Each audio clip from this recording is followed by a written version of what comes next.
Hare Krishna, Hare Krishna, Krishna Krishna, Hare Hare, Hare Rama, Hare Rama, Rama Rama, Hare Hare. Hare Krishna, Krishna Krishna, Hare Hare, Hare Rama, Rama Rama, Hare Hare. Hare Krishna, Krishna Krishna, Hare Hare, Hare Rama, Rama Rama, Hare Hare. Hare Krishna, Krishna Krishna, Hare Hare, Hare Rama, Rama Rama, Hare Hare. Hare Krishna, Krishna Krishna, Hare Hare, Hare Rama, Rama Rama, Hare Hare. Hare Krishna, Krishna Krishna, Hare Hare, Hare Rama, Rama Rama, Hare Hare. Hare Krishna, dear devotees. Dandavat Pranam. Welcome to Nityam Bhagavata Sevaya. Today we are very happy to have the association of His Grace Prasannatma Balaram Prabhuji. He'll be sharing Bhagavata from 4th canto, 29th chapter, verses 56, 57 and 58. The chapter is titled Talks Between Narada and King Prachinabali. Hare Krishna, Prabhuji. Dandavat Pranam. Hare Krishna, Prabhu. Thank you so much. Dandavat Pranam to all the devotees. Yes, Prabhuji, we can start now. Yeah, it's okay to start. Thank you. So, Prabhu, just thank you for this small opportunity to do a little seva. So, on that note, we'll get started. Om Namo Bhagavate Vasudevaya. Om Namo Bhagavate Vasudevaya. Om Namo Bhagavate Vasudevaya. Narayanam Namaskritya Naram Cheva Narotamam Devim Saraswatam Vyasam Tato Jaya Mudirayet Nashta Prayeshu Abhadreshu Nityam Bhagavata Sevaya Bhagavati Uttama Shloke Bhaktir Bhavati Naishtaki Mukam Karoti Vachalam Pangum Langayate Girim Yat Kripatam Maham Vande Shri Guru Dinatarinam Paramanandhamadavam Shri Chaitanya Ishwaram. Hare Krishna. So I think, yeah, I'm the co-host. Okay, I'll share the shloka. Okay. My voice is okay? Yes, it's good. It's audible and good. Thank you so much. I hope you all are able to see the screen. Yes, Prabhuji. Okay, so like Prabhuji said, there's 3 shlokas that we will see. That's chapter 4, 29, canto 4, 29, chapter 56 verse.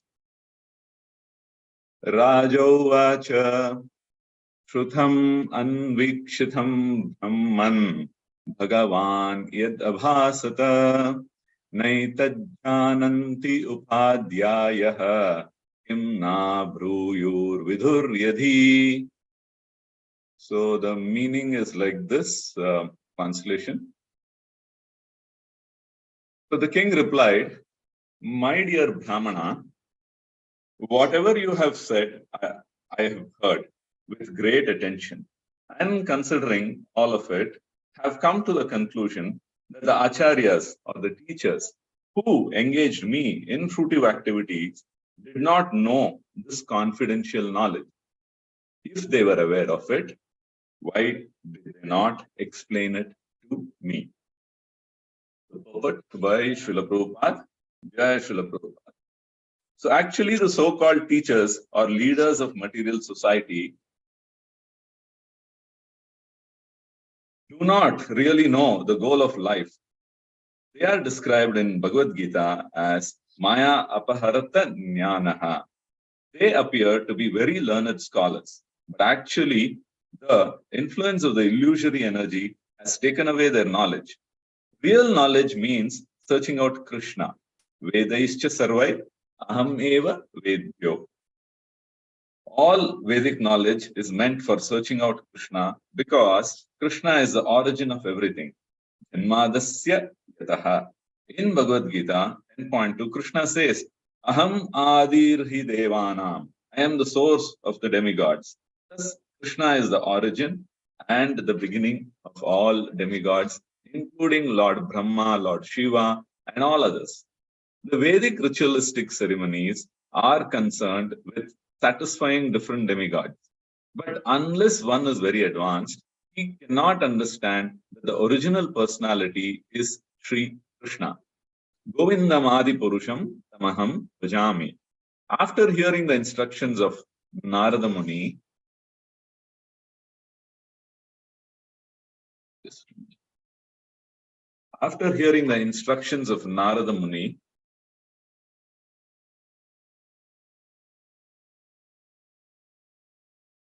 King Bharishman came to his senses. The real goal of life is to attain devotional service to the Supreme Personality of Godhead. The king therefore decided to reject the so-called priestly orders that simply engage their followers in the ritualistic ceremonies without giving effective instructions about the goal of life. At the present moment, the churches, temples, and mosques all over the world are not attracting people because foolish priests cannot elevate their followers to the platform of knowledge. Not being aware of the real goal of life, they simply keep their congregations in ignorance. Consequently, those who are well educated have become uninterested in the ritualistic ceremonies. At the same time, they are not benefited with real knowledge. This Krishna consciousness movement is therefore very important for the enlightenment of all classes. Following in the footsteps of Maharaja Bharishman, everyone should take advantage of this Krishna consciousness movement and abandon the stereotyped ritualistic ceremonies that go under the guard of so many religions. The Goswamis from the very beginning differed from the priestly class that was engaged in ritualistic ceremonies. Indeed, Srila Sanatana Goswami compiled his Haribhakti Vilasa for the guidance of the Vaishnavas. The Vaishnavas, not caring for the lifeless activities of the priestly classes, take to full Krishna consciousness and become perfect in this very life. That is described in the previous verse as Paramahamsa Sharanam, taking shelter of the Paramahamsa, the liberated soul. So that was the purport for this particular verse. And then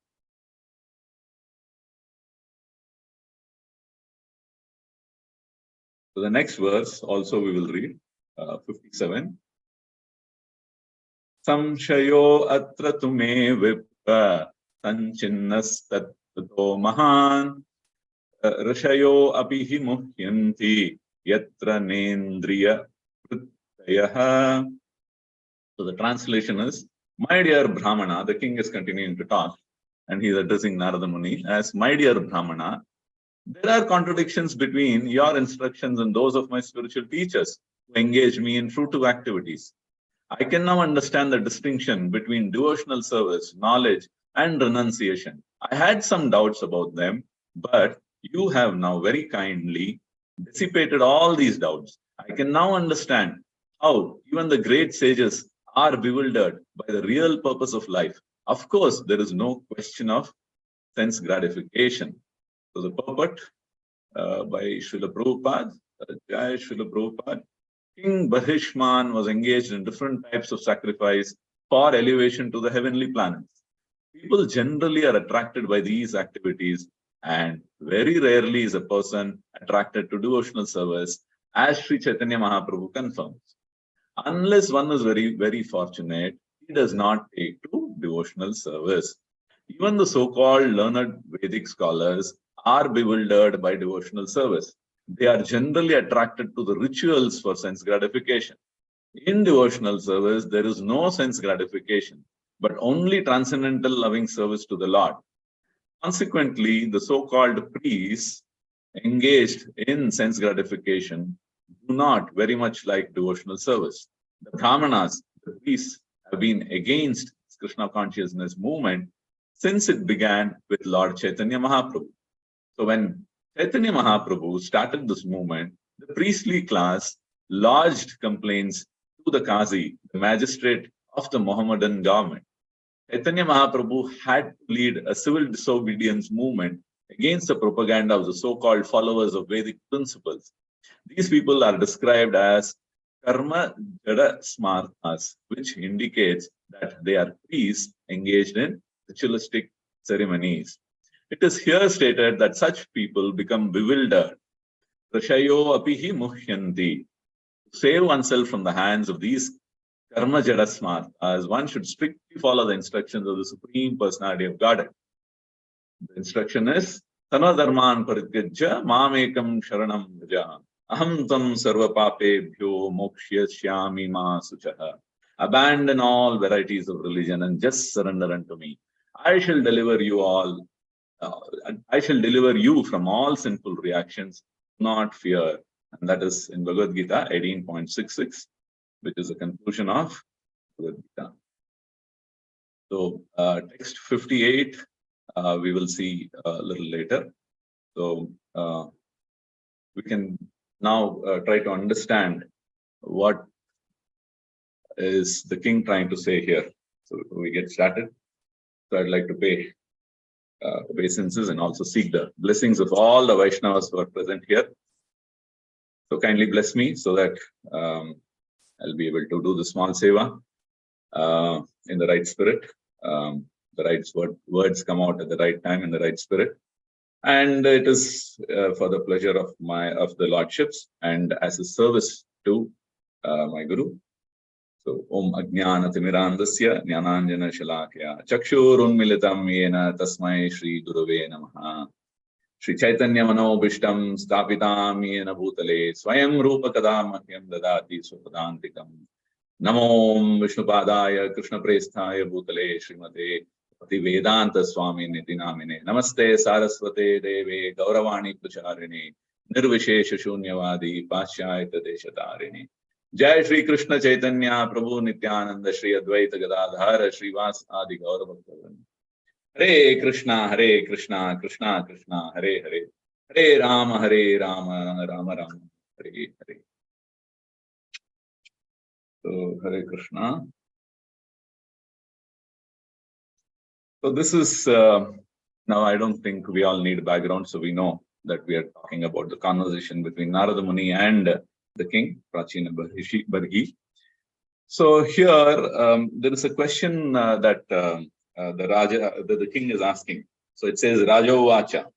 So it says Shrutam Anvikshitam Brahman Bhagavan Yad Abhasatha Naitad Jananti Upadhyayah Kimna Bhuyo Viduryadi. So he says, my dear Brahmana, whatever you have said, I have heard with great attention. And considering all of it, I've come to the conclusion that the acharyas who engaged me in intuitive activities did not know this confidential knowledge. If they were aware of it, why did they not explain it to me? So that's the question that he's asking. So by these questions, actually, there is more clarity that is being brought about into the topic that is being discussed here. So now, what is this particular topic that we are discussing? So this is about realization, self-realization or liberation. And Narad Muni is speaking to the king. So in fact, Narad Muni has elaborately explained everything. The ultimate purpose of life has been explained by Narada Muni to the king, and how the rest all is temporary. And he, of course, explained it with the allegorical tale of Ranjana. And then the entire philosophy was explained that way. So he actually brought out the highest truth and the actual purpose of life. What's the reason for our existence, especially when we have got a human birth. So in short, I mean, this was all about disengagement from things which are material. And then it didn't stop there. And also it is about right engagement. So there are two things. One is about disengagement. So what should we disengage from material things? And then we should engage correctly. So there should be engagement. So that's the right engagement that we're talking about. So these are the things that have been discussed in detail, and we have seen in so many classes. So many people have wonderfully explained those things. Now, if you look at, at what the king is trying to say, then we can actually realize that these instructions are there everywhere. The instructions that Narada Muni gave to the king are there everywhere. Everywhere as in, if you look at the scriptures and then if you try to read them, then they are there. But most often it gets misinterpreted or it is misunderstood. So now, if we have to understand this, I'll just try to give a small example. So there is, when we were all children, we've read this shloka. This is from the Bhagavata Upanishad. I didn't know that then, but now we know. So this is about Asatoma, Satgamaya, Tamasoma, Jyotirgamaya, Mrityorma, Mrutam Gamaya, Om Shanti Shanti Shanti. So every kid, we have uttered this so many times. We have tried to teach our children, and then we hear it everywhere, and so on and so forth. But then this is actually called as a Shanti mantra. And like I said, this is from the Bhagavata Upanishad. So now, after coming into ISKCON, after practicing Krishna consciousness, this is with respect to me, I'm saying. So there is a reasonable understanding of what actually the shloka is all about, where there is this prayer, and this prayer is to take me out from untruth and then take me towards truth. Take me out of darkness or tamas and then take me towards light, Jyotirgamaya. And then take me out of death or the cycle of birth and death, and then put me into Amrita, or put me into eternity, or take me to eternity. So like this prayer is actually a prayer asking us to get us out of material world. But then after this prayer, then we ended up in the school learning all material things about science and so on and so forth. So in the young minds, there is somewhere, at least for me, there was this thinking that, oh, I should always be truthful. At a very material level, which is a good thing. I'm not saying no, but then that was a very limited understanding that I ended up with. And then, of course, ignorance. I don't know anything, and then I'll have to gain some knowledge, and so try to study, and so on and so forth. And then because this was taught in the school, so we thought, okay, this is what they're trying to say. And then Amrutam, going towards becoming eternal. So we will die, but then we shouldn't die. We should be eternal. So only way that we could be eternal is by doing good deeds, and so on and so forth. So we had our own mental concoction of how we should look at it, because nobody was there to tell this particular truth in the way it has been told. And then what happens actually, now after coming to Krishna consciousness, we realize that this is a journey from impermanence to permanence, from the place where we are in Dukhalaya, which is Ashashvata, and then we'll have to move towards Vaikuntha. Because why Vaikuntha? Because there are no worries there. It is permanent. It is eternal. And then try to, get into the Satchid and Ananda state.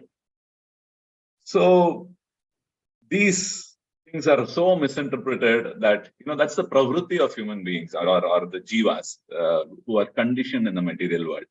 So now Paramahamsas or people who are elevated, they have this ability to convert everything material into spiritual. But then most of the jiva tattvas or the jivas, so what we do, even if there is something spiritual given to us, we completely make it material. So like chanting, or rather, there's this tendency to make it material. So there is this constant endeavor to keep it spiritual, which is what our struggle is all about. This is what austerity is all about. So our constant endeavor to keep it spiritual itself that means that we've achieved something, like chanting, for example. So we chant, but then it's not spiritual. We bring it down to material level. So we think of so many things. When we're doing arati for our deities, and then again, it's a spiritual activity, but then we materialize it with our thoughts, with our thoughts which are conditioned by the material things. So in this way, we have a pravritti which is opposite of the Paramahamsas. Like say, Prabhupada used to give this wonderful example. He never rejected anything. He used everything in the service of Krishna. He spiritualized everything. He used to take the example. He used to take the example of a dictaphone and all that. And then he says, this has become spiritual because we are using it only for Krishna. So he kind of Krishnaized it. He uses this word, in the lectures, if you listen to Prabhupada. So he says you have to Krishnaize everything. And that's the struggle that is there. And this particular struggle is not new to us. I mean, it has this aspect of the truth eluding everyone is there. I mean, this is the point that is coming out very clearly when the king is talking. Everyone is being eluded about this knowledge. It's a very elusive knowledge that we are seeing. And it has not spared even the kings. And then it has happened in the past, it is happening now in the present, and it will definitely happen in the future with respect to this material world. So what is the king saying here? Barishman is saying, king is saying, no one told me about this. Why? And then he concludes, either they did not know or they kept quiet. No, he is a king. And then he has employed the best of the Vipras or the best of the upadhyayas, the persons who are supposed to advise the king. So they should know everything. So they should know this also. And then if they knew, then they should have told me. Why did they keep quiet? So on two counts, they have made a mistake, and then the king is not liking it. So he says, they should have known because I have employed the best. And then, since they knew, then they should tell. But they didn't tell. They chose to keep quiet for whatever reason. And on both these occasions, it was not correct. I mean, they did not engage me in the proper way. So this is the transition that we are seeing in the king. So the king actually is now beginning to accept what Narad Muni is saying. And this is what a good association will do. This is what a Paramahamsa Sharanam will have an effect on an individual. And then we can see this with a wonderful example of the king and then how he is sharing his thoughts. And then, so, at the core of spiritualism, we can see how the actual spiritualism has eluded all of us and it keeps on eluding us. Now, we don't need references for this. We can, it is Pratyakshavagamam Dharmyam. In one way we can understand, we can feel it, we can do that. But then, if you take that same shloka, there again, this pramana is given, like Krishna is saying, Raja Vidyam, Raja Guhyam, Pavitram, Paramam Uttamam. So he is saying that this particular knowledge, the confidential knowledge, is Raja Vidya. It is the king of all knowledge. But then it is also Raja Guhyam. It is the most secretive because many of them don't realize it. And then elsewhere also Krishna says that it's not that it is common that everyone can understand because it is Manushyanam Sahasreshu. And then it says Kaschid Yatati Siddhaye. Yatatam api siddhanam kaschid mam veti tatvataha. So out of many thousands among men, one may endeavor for perfection, and those who have achieved perfection, only one hardly knows me in truth. So even if we endeavor and then we attain some perfection, in that also limited few only will know about this particular truth. It is not common. It is not easily, though it is easily available, but then it is rare. Now this rarest thing has become very easily available for us through the mercy of Chaitanya Mahaprabhu. So through the parampara that we are connected, through the Shad Goswamis, through Srila Prabhupada, through Guru, to our Guru. So we have been, the Kripa Siddhi that is flowing through the great parampara that we have is so wonderful that we are directly exposed to this wonderful truth. It's just that we are still trying to grasp it or understand it based on our position and then the way we try to do our sadhana and so on and so forth. So everything is there. Now it is up to us to take it and then imbibe, internalize it, and then continue the sadhana and then so on and so forth. But that's not happening. But otherwise, Krishna has said, this is not possible. You will have to take many, many births. Bhavanam Janmanamante Jnanavan Mam Prapadante Vasudeva Sarvamiti Samahatma Sadurlabhaha. So he is very clearly said, many, many births you have to take to come to this point about Vasudeva Sarvamiti, about Krishna being this thing, Sarva Karana Karanam, and understanding that and also realizing it. So this is, and if you look at the purport that we just read out, Srila Prabhupada is actually bringing out these aspects. So one aspect that is being very clearly established is how it is so very rare. And then we can actually take a small detour and then we can realize ourselves how fortunate we are because we are in the movement of Chaitanya Mahaprabhu, and because of the mercy of Chaitanya Mahaprabhu, because of the mercy of the holy names, because of the mercy of the Mahamantra, Hare Krishna, Krishna Krishna, Hare Hare, Hare Rama, Rama Rama, Hare Hare. Even though we have the tendency to materialize it, but still we are rightly situated so that we are able to grasp many times the truth and understand that the difference, or we are having this viveka to differentiate between what is mundane things, which are, though it is in the Vedas, because Vedas have everything in it, we know that, and then there's parts of the Vedas which are materialistic in nature, part of the Vedas which is spiritual, and this discrimination is what we need to do. And by keeping the association, by Paramahamsa Sharanam, by completely going down to the lotus feet of the Paramahamsas, we have the special mercy where we can discern. And so even though it is rare, but then as a side note, we will have to consider ourselves as very fortunate. So because we have the most rarest of the treasure with us. And now, if you continue with what Prabhupada is trying to say in this particular purport, he's actually saying, like, what is this actual truth that we are talking about? So this truth, it starts off by saying that Janma Dasya Yataha. So that's the opening line of the Srimad Bhagavatam. Om Namo Bhagavate Vasudevaya, Janma Dasya Yatha Anmayad.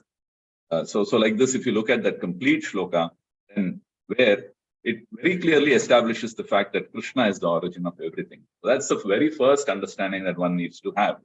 And if you look at Bhagavad Gita also, the 10th chapter, Aham Adir Hi Devanam, I am the source of all the demigods. And then he also says in the same 10th chapter, then he says that I am start, I am the middle, I am the end. So the same thing Prabhupada is saying here. And then like how he is the source of everything, start, the creation, the maintenance, the sustenance, or even the annihilation. All of it is Krishna. So everything is aligning to Krishna. And that's why even in Brahma Samhita, we've seen Ishvara Parama Krishna, Sachidananda Vigraha, Anadaradar Govinda, Sarva Karana Karanam. So he is the reason for everything, the core reason for everything. And I mean, in Bhagavad Gita, there are so many shlokas. I mean, I'm just trying to name a few here. Mata Parataram Na Anyat. So Nanyat. So there also again, Krishna is bringing out how pearls are strung on a thread. I'm like that. And then even if you look at the Vedanta Sutras, Brahmanyo, Devaki Putra. So everywhere the fact is established that Krishna is the supreme. But then if you look at the outside world, there is a difficulty for people to accept Krishna as the supreme Lord. Now, why does that not happen for the others and it happens only for few? Is because of the fact that we have this Kripa Siddhi which is coming through the Parampara. That's very clear. And then the scriptures also support that, like Tad Vignatam Saguru Meva Vigachet, Stotriam Brahmanishtam. So there are aspects. So we only have to Tadvidi Pranipatena Pariprashnena Sevaya. So by accepting a guru, the right guru, and choosing the right guru, accepting the right guru, serving that guru, asking questions, and that's why we come in the path of their mercy that is flowing down, and thereby then we get drenched in that mercy, and then we are able to transcend these things. That's or this particular confusion that is there. We are able to transcend, like how Prachina Bharishad is saying that I am able to see this. If you look at the next shloka, that's what he's saying. And then he says that, I am able to understand what is devotional service. I'm able to understand what is how. So let me just try to read that. Devotional service, knowledge, and renunciation. And what is the difference between that? So these things I'm able to understand now. But then I can also understand how people are bewildered by that. So how the priestly class is being bewildered by that. So this is how it is being explained. And then if you look at even the 13th chapter, I mean, I just forgot to mention that. So there again, the Chatushloki, it's not called the Chatushloki, but then it talks about what is actual knowledge, that is Amanitvam, Adambitvam. So there, very clearly, Krishna is stating what is all knowledge and what is the rest all is ignorance, Krishna says. So this way, there is so much of information that is there, but then we will have to have a guru to guide us so that we understand this thing. Otherwise, we will also end up like how Prachina Parishad was in his understanding, and then he went about doing ritualistic things. See, in fact, if you look at that example, it will prompt us to become good individuals. When we say good individuals, we'll do a lot of good things. So when we are doing a lot of good things, we get a lot of good karma.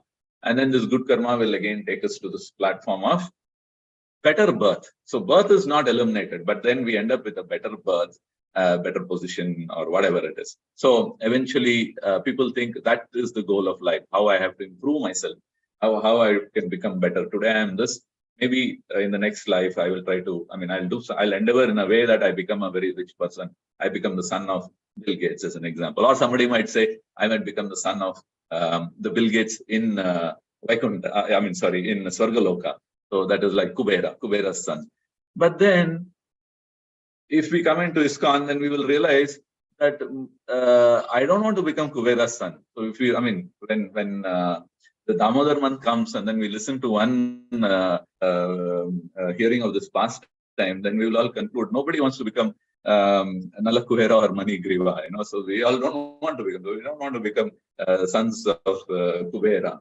So even though there is so much of opulence connected with it, so even though there is so much of sense gratification that is there, but still, that's not the path that one has to follow, and that should not be the intention. And that is how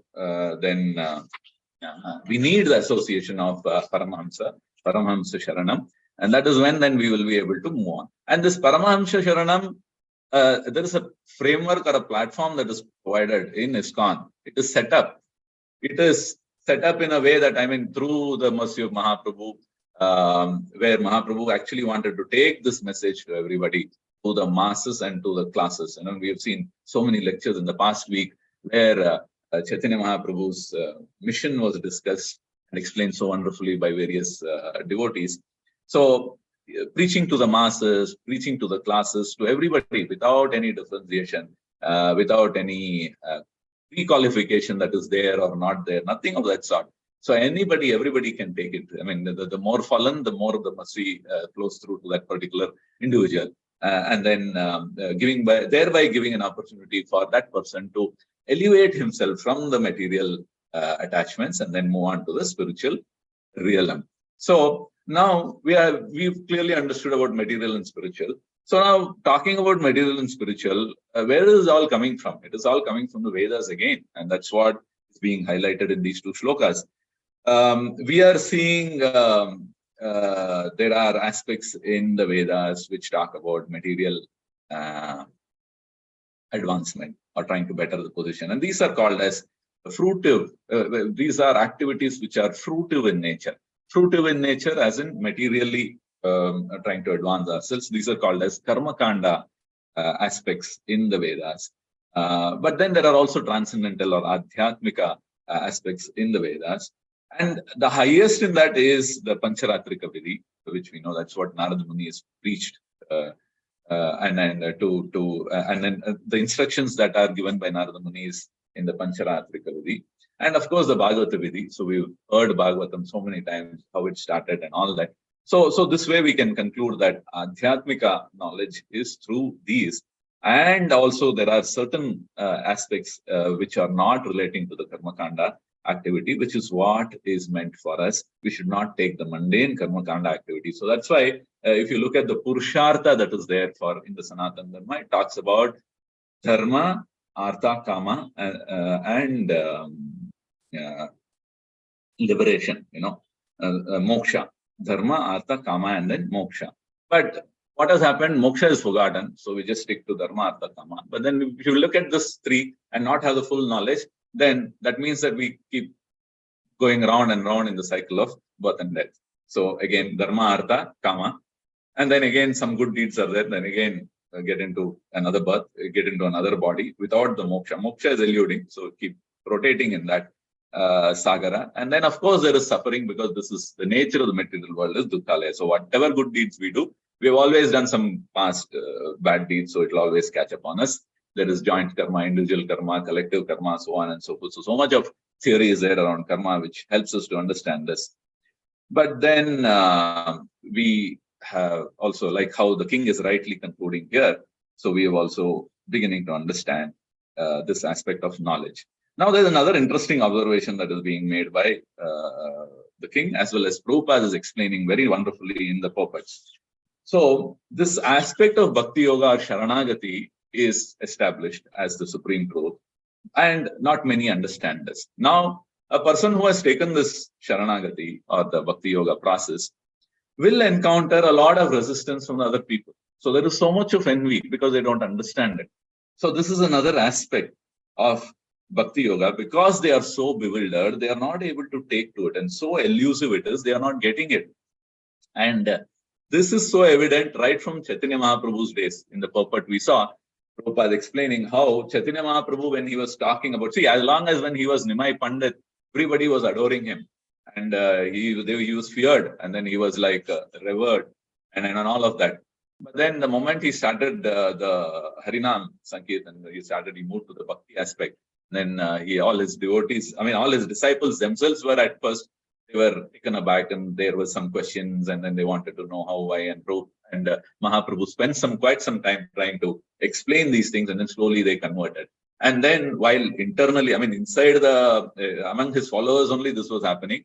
Of course, the people who were outside, especially the learned Brahmanas, they were actually resisting. So it was the priestly class that went and then complained to the Qazi that this person is actually,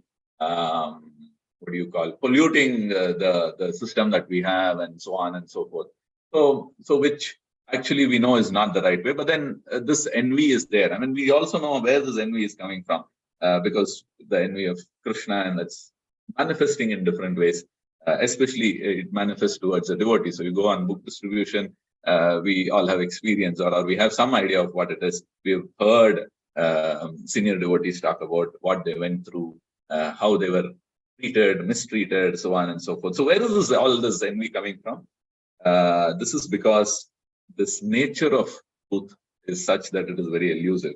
But then we are fortunate because of Chaitanya Mahaprabhu. Now, in this particular, in the second shloka, if you see, Prabhupada actually is concluding. And then, he's also saying that Rishaya apihi muhyanti. That's the third line that is coming in the shloka. So what is this? It says that it bewilders even the muhyanti, the person who is learned, the priestly class. They are also bewildered. And then it doesn't spare them also.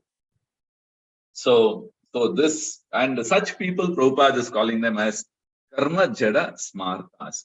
So they are smarta. Smarta means learned person who has the knowledge of Vedas. But their knowledge, what is the nature of their knowledge?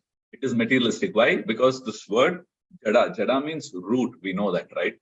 Karma jada. So it is, root is karma or karma kanda activities, or the knowledge of how karma works, so on and so forth, which is used for bettering one's position, which is why this word is coined, roughly saying as karma jada smartas. So they are priestly people who are bewildered and who engage themselves in ritualistic activities, and who also encourage others or engage others in ritualistic ceremonies.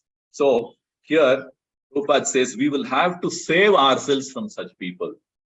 So now we will have to look for some praman in the Shastras, and that is how Prabhupada concludes. He says we will have to strictly follow the instructions of the Supreme Personality of Godhead in Bhagavad Gita, the conclusion of Bhagavad Gita, which says Sarvadharman Parityachya Mamekam Sharanam Vraja Aham Tvam Sarvapapebhyo Mokshishyami Ma Suchaha. So he very clearly says there, or he is giving us the green signal to go ahead, though it is there in the Vedas, though it is there in some parts of the Vedas. So there is so many religiosities there, ritualistic things are all there.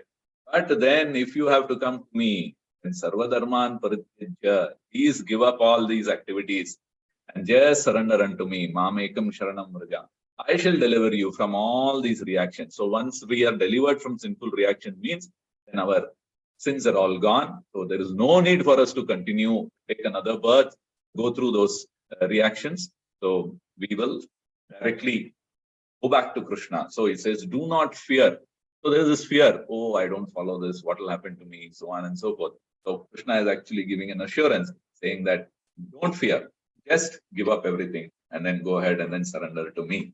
So now this is the understanding that we have with respect to these two shlokas.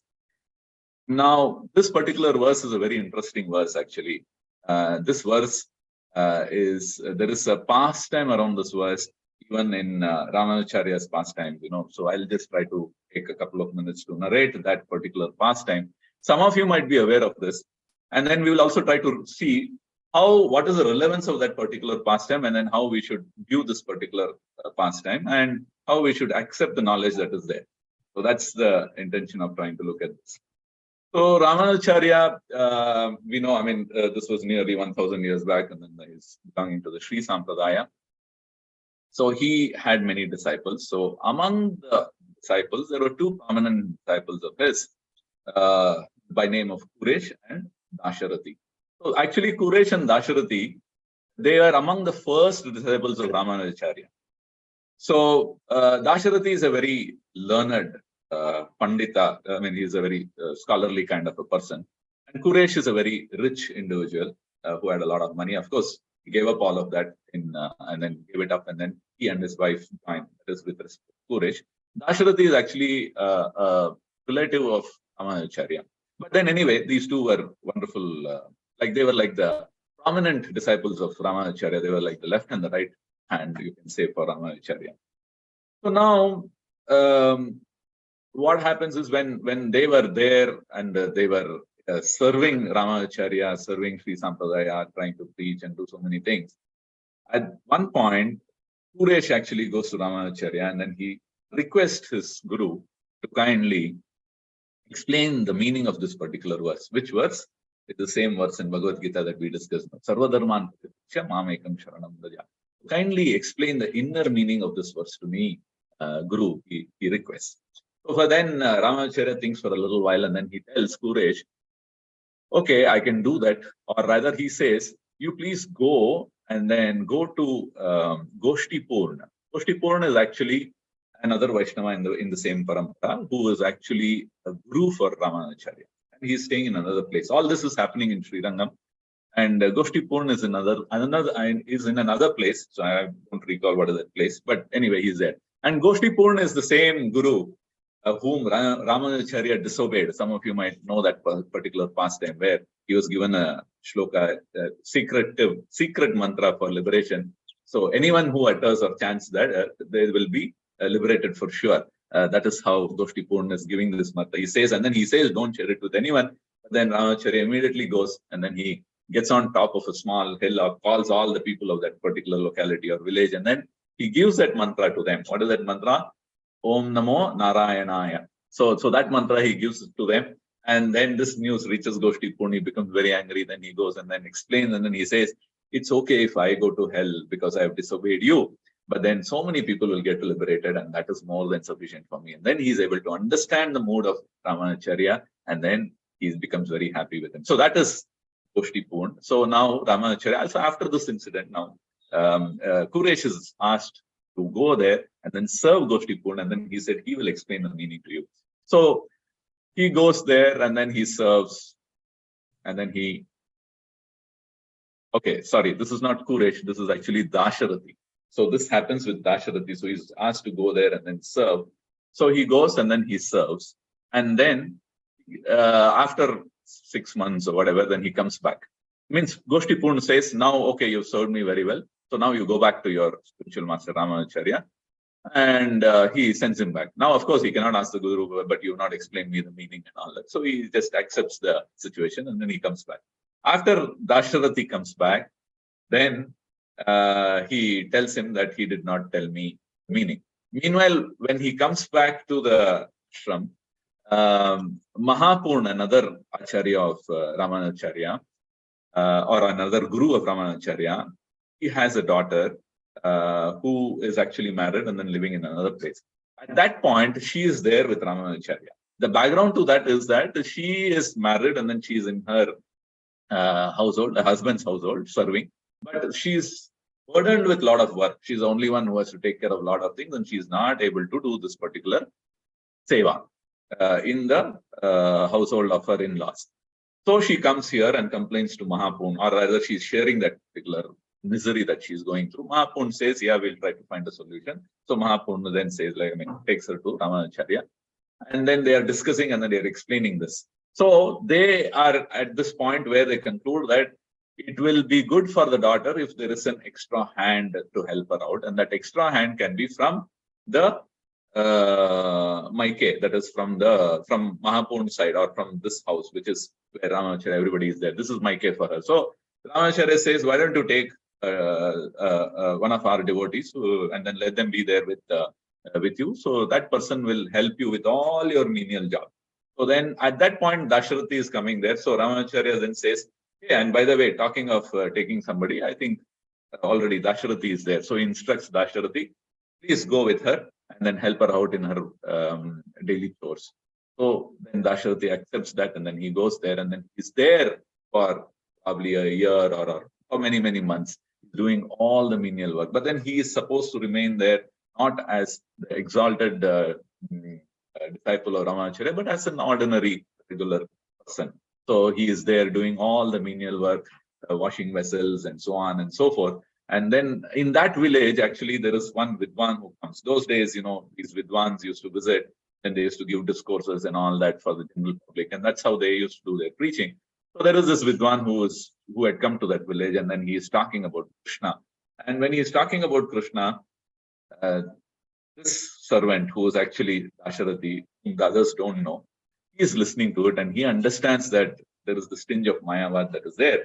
And then the explanations are not very correct. But then he is tolerating, he's keeping quiet for some time, but then he reaches a point where he's not able to keep quiet anymore.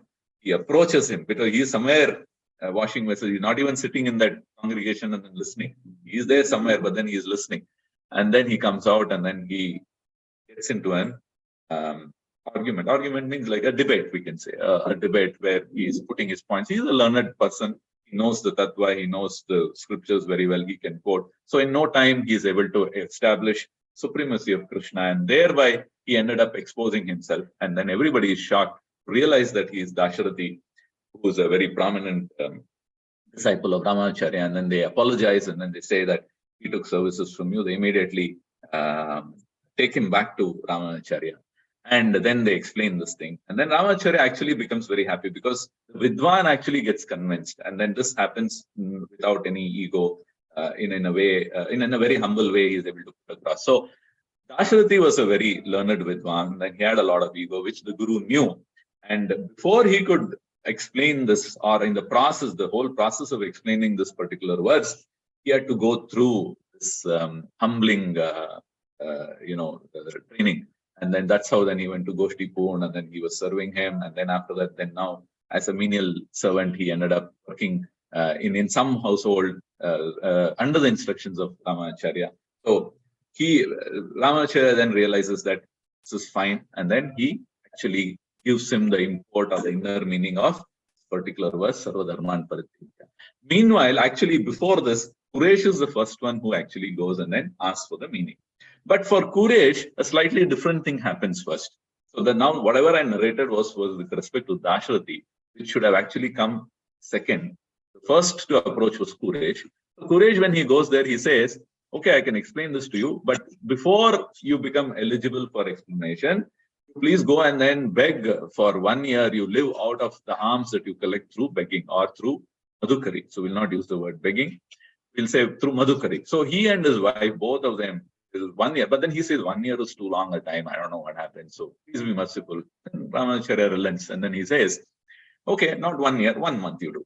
And then, so Quresh agrees to this 1 month expectation that Ramanacharya has with him. So here, another aspect of the Guru is coming out. And as I was reading this, Gurus are so compassionate, they can tone down something for the disciple, like Prabhupada. He started off by saying 64 rounds, all of you have to chant. And then there is this look on the face of all the foreign devotees in those days. So they were like, they were wondering, oh, is it really possible? They were so discouraged, and then they were disillusioned. They were wondering, oh my God. And then Prabhupada relents without anybody approaching. The look on their face itself, the Guru was able to understand. And he said, okay, 32. Still, the reaction was not so great. So means they wanted more, though they didn't ask for it. And then he says 16 and no more. That's it. Only 16. I cannot go below this. So this mercy is there. In fact, I was thinking how this mercy is there. Even, Krishna, of course, the mercy is there with Krishna, the compassionate nature. I was thinking of this Ekadashis that come and how the Pandava Ekadashi came about because Bhima could not do all the austerities of fasting completely for so many Ekadashis because I'm a very voracious eater. Vrukodara I am, and then I can't fast, he says, and then he says, okay, you can't, so then do one Ekadashi and it will be equivalent to everyone. So there's a compassion that flows through. So you can see in Ramacharya also. So he says, okay, do this Madhukari for 1 month, and then we can see how you can understand that meaning. And then he does Madhukari for 1 month. He comes to Ramacharya, and then Ramacharya explains it. So it kind of happened very easily for Quresh. And then Dasharathi is seeing this. Then he says, okay, maybe I should also approach. And then he approaches. When he approached, then a different thing was given to him. Instruction was given to him. So you had two disciples who were equally dear to Ramacharya, but one was given a relatively simpler exercise, whereas another one had to go through a little more difficulty. So the aspect that is coming out is that this, though it is there, it is a very easy verse. We all, because we are in ISKCON, we are hearing it day in and day out. Even though even though I don't have any realization, I am just hearing it every time. But then hearing the inner meaning, Prabhupada has already given the inner meaning and everything to it. So if you look at the conclusion of, if you read Bhagavad Gita as it is, everything is there for us. But then in the past, they had to go through so much of trouble to get to the proper understanding of this, is how we can see from the story of Quresh and Dasharathi. And then the aspect that one has to become eligible for that knowledge is coming out very clearly. So the eligibility condition is, of course, Amanitvam, Adambitvam. So that is also there in Bhagavad Gita, where very clearly what is knowledge and what is ignorance is told. And then humility is one of the prime things that one has to do. So there are so many instances where Mahaprabhu and all the acharyas, right from Krishna down to our Guru, everybody speaks about being humble. Because humility is the only thing that will qualify us for anything, even though it doesn't need any qualification. But then for deeper things, then we need to become humble. And that is an aspect that is brought out in this particular pastime. And we can see how it kind of aligns to if you look at what we are supposed to do, okay, we have the understanding, and then we realize that in the Vedas, there are these sections which are about materialistic things, and the sections which are talking about spiritual things. So now we shouldn't become judgmental and try to trivialize those things, because Bhagavad Gita, Krishna again said we should not disturb a person from his position, but then involve that person in doing devotional activities without disturbing, because if that happens, then it will confuse them even more, or they might withdraw and they will go back into the shell. So as preachers, as practicing preachers, we will have to recognize this aspect about what is for me to imbibe, and what is it, or how is it that I can put it across to another person. So that is another aspect that is coming out very clearly in the instructions of Narad Muni, like this, how he gave the instructions of through an allegorical tale, because he couldn't address the king directly, and then how he was successful at it, because the transformation we are seeing in the king happening, and he is able to recognize. Narad Muni did not tell, okay, the priests who have been advising you are all, they didn't tell you properly. It was a conclusion that was made by the king. So the preaching was done in such a way that he was able to grasp or get to that. And that is what, we should try to tailor our preaching activities in a way that we don't disturb them by tomorrow going and then telling them that, hey, all these things are useless, don't do it.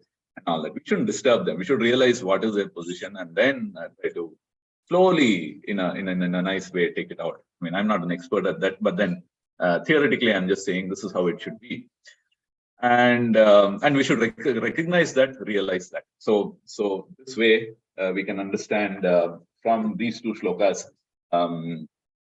There are two perspectives to it. One is the understanding perspective, and the other one is the preaching perspective, which I try to cover in a very short way. And through the example of Quresh and Dasharathi. So because even Ramacharya was checking out the eligibility before giving out that knowledge to his own disciples. So that's one food for thought for all of us. And then if you look at the third shloka, which is, the last shloka, shloka 58, which is actually, which says that the results of whatever a living entity does, the king is continuing. He's saying the results of whatever a living entity does in this life are enjoyed in the next life. So he's becoming aware of that because Puranjana became a woman and then so on and so forth. So through that tale, he's able to understand that. Now, but he doesn't know where is this link. So he's asking this question. Actually, 58 and 59 are together. So tomorrow, the speaker will definitely cover that. So where he's actually seeking what is the link that is there between one body to another, because both are material and then it gets destroyed. Thing is permanent. So, but then how is it then the reactions are carried over? I mean, we know because we are in the wonderful organization of ISKCON, so we know how it is done. Because anybody who attends a Bhakti Vriksha, the initial stages itself, we are told about the Sukshma Sharira and all of that, the gross and subtle bodies and all that, Stula and Sukshma Sharira. So we have an idea, but then here the king is asking, and that's how then it continues. So we will not go into that because that would be the topic for tomorrow. But for today, we've seen how there was a problem which was there, which was identified correctly by king. So he realized the current situation that he was in. And then he also knew what was the idealistic situation or where he needs to get to. And then Prabhupada also gave the solution of Sarva Dharman Parityajya. So in this way, we have wonderful learnings based on these two shlokas. And how to reconcile so many things that are there in the Vedas, because sometimes it might bewilder. So that is why our acharyas have explained so well about the Puranas. Even though there are 18 Puranas, 1/3, 6 of them are Rajasic, 6 of them are Tamasic, and the other 6 are Sattvic Puranas. And a person who's in the path of spiritual progress in this way, who want to know the Supreme Truth, will have to follow the Sattvic Puranas, Padma Puran, and all of that.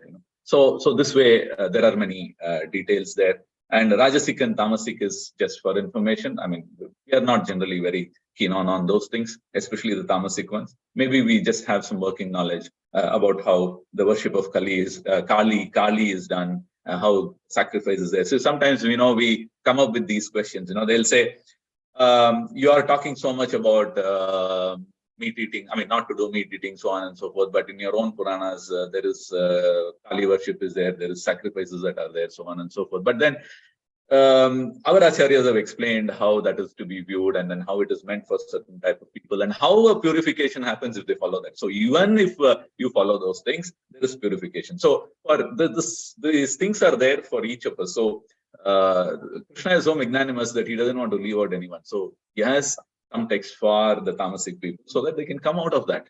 And then this understanding we have, it's just that we forget sometimes when we are preaching, and then we try to get into an argument, or we try to trivialize that. So let's take this as opportunity to remind ourselves to be a little more sensitive and concerned, and then respect those Puranas also, and those vidhis, and not trivialize them. But then understand that they are meant for, that will only make me a Manigriva or a Nalakuvera, which I don't want. And so my path is different, and then choose the right path. So on that note, I'll stop here. If there are any questions or comments anybody has, then please go ahead. If you want to add, or if I not communicated correctly, then please do go ahead and then fill in those gaps. Thank you so much. Hare Krishna. Dandas pranam to all of you. Thank you, Prabhuji, for that wonderful explanation of these two verses. That's why I've always heard that Bhagavad Gita is an open secret, but as you mentioned rightly, through the mercy of Acharyas and Guru Parampara, we are able to understand clearly what it is said. And thanks for those pastimes from Ramanujacharya's life. Devotees can unmute themselves to share reflections, or if they have any questions, please ask Prabhuji.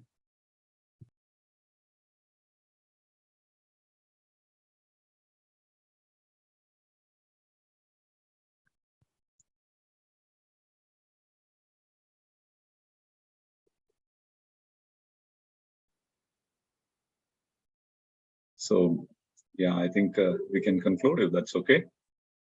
Yeah, I think no one has any questions, so we can conclude for the day. Thank you again, Prabhuji, for your time. Yeah. Thank you, Prabhu. Devotees are so merciful. They don't want to put me in a spot. So thank you so much for that. They are very merciful. So offering prayers to all the, obeisances to all the Vaishnavas. वाञ्छा कल्पतरुभ्यश्च कृपा सिन्धुभ्येव च पतितानां पावनेभ्यो वैष्णवेभ्यो नमो नमः। अनंत कोटि वैष्णव वृंद की जय। श्रील प्रभुपाद की जय। गुरुदेव की जय।